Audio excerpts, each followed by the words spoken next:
আসসালামু আলাইকুম রহমতুল্লাহি বারাকাতু। আশা করি আপনারা সবাই ভালো আছেন।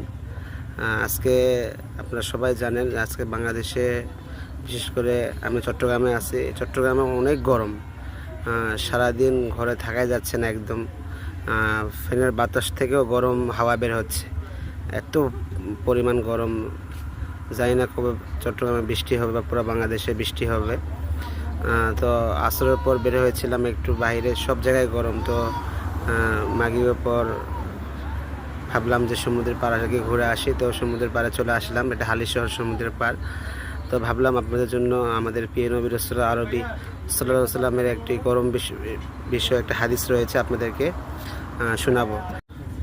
আমাদের প্রিয় নবী রাসূল আরবি সাল্লাল্লাহু তাআলা আলাইহি ওয়া সাল্লাম ইরশাদ করেছেন, যখন প্রচণ্ড গরম পড়ে তখন বান্দা বলে লা ইলাহা ইল্লাল্লাহ, আজ প্রচণ্ড গরম, আল্লাহুম্মা আজিন্নি মিন হাররি জাহান্নামা, এ আল্লাহ আমাকে জাহান্নামের আগুন থেকে মুক্তি দাও।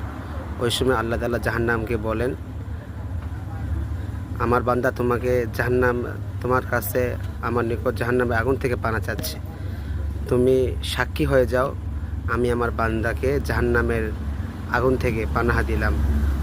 তো আমার সকল দর্শকবৃন্দকে বলবো, আমরা অবশ্যই আল্লাহুম্মা আজিন্নি মিন হাররি জাহান্নামা অবশ্যই এই দোয়াটি পাঠ করব। আসসালামু আলাইকুম রহমতুল্লাহি বারাকাতুহু।